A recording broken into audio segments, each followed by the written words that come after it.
आणि यानंतर पुन्हा एकदा आपण पाहणार आहोत न्यूज टॉप 9। मुंबईसह उपनगरातल्या बातम्या बघूयात।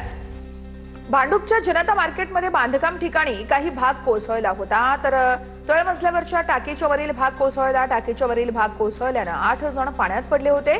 सर्वजण उपचारासाठी रुग्णालयामध्ये दाखल करण्यात आलेले आहेत।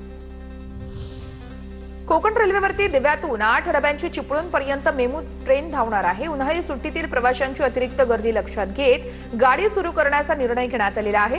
1 मे पासून 7 जून पर्यंत आठवड्यातून 3 दिवस हे मेमू ट्रेन धावणार आहे। ठाणे जिल्हा परिषदेच्या 2 अधिकाऱ्यांना लाच घेताना अटक करण्यात आली आहे। शिक्षण विभागातील शंकर आरे आणि श्रीकांत खंडागळे या लाचलुचपत प्रतिबंधक विभागानं बुधवारी पकडलं। दोघांनी एका शिक्षकाकडून 1 लाखांची लाच मागितली होती। मुंबई विद्यापीठाच्या TY BCom परीक्षेतील प्रश्नपत्रिका फुटी प्रकरणी शिपायावर गुन्हा दाखल आहे। मुंबई विद्यापीठाची 3 कर्मचाऱ्यांना कारणे दाखवा नोटीस आहे। 1 बडतर्फ करण्यात आलेला आहे। नवी मुंबई मनपाकडून अतिक्रमण विरोधी पथकाच्या उपायुक्तांचं निलंबन। 42,000ची लाच घेतल्यानंतर कैलास गायकवाड यांच्यावरती निलंबनाची कारवाई। ठेकेदाराचं 21 लाख रुपयांचं बिल मंजूर करण्यासाठी लाच घेतली होती।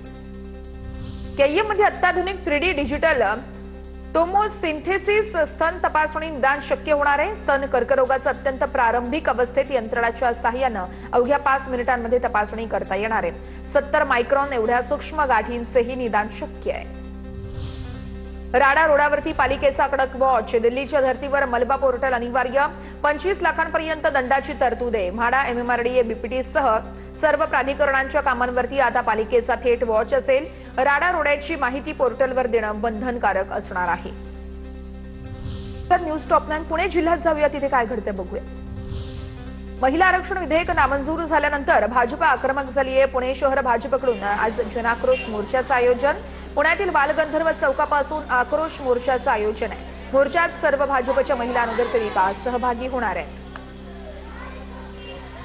मुंबई पुणे एक्सप्रेस वेवरील नव्याने उभारलेल्या मिसिंग लिंकवरती ट्रकला तात्पुरती बंदी असेल। सुरुवातीला मिसिंग लिंकवरून जाण्यास कार आणि बसलाच परवानगी असणार आहे।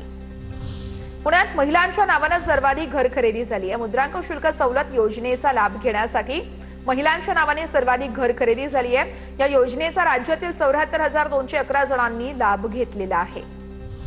पुण्यात महिलांच्या नावे महानगरपालिका हद्दीत मालमत्ता असलेल्यांना मिळकत करामध्ये 50% सवलत मिळणार आहे। स्थायी समितीची मंजुरी आहे। 500 चौरस फुटांपर्यंतच्या निवासी मिळकतींना अर्धा कर असेल। 2025 पर्यंत महिलांच्या नावे असलेल्या घरांनाच सवलत दिली जाणार आहे। पुण्यामध्ये श्रीनाथ भिमाले आणि अतिरिक्त आयुक्त यांच्यातील वादानंतर जाहिरात फलकांबाबतचा प्रस्ताव अखेर रद्द झालाय। भाजपच्या कोर कमिटीकडून प्रस्ताव रद्द करण्याच्या सूचना आहेत। प्रस्तावाच्या बैठकीमध्ये भिमाले यांनी अतिरिक्त आयुक्तांना धमकी दिल्याचा आरोप आहे। पावसाळ्यापूर्वी सर्व कामं पूर्ण करा, अन्यथा जबाबदारी निश्चित केली जाणार।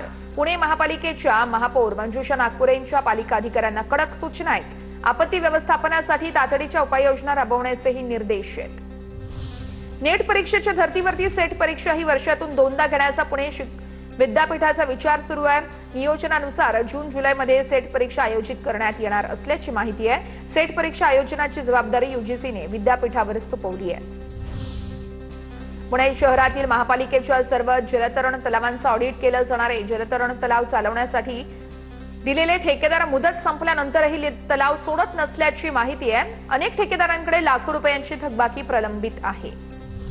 पुण्याच्या शिरूरमध्ये करंदीत बिबट्याचे 3 बछडे सापडलेले आहेत। शेतामध्ये ओढ्याच्या कडेला झुडपे काढण्याचं काम सुरू असताना हे 3 बछडे सापडलेले आहेत। वन विभागानं 3ही बछड्यांना सुरक्षित ठिकाणी ताब्यात घेतलेलं आहे।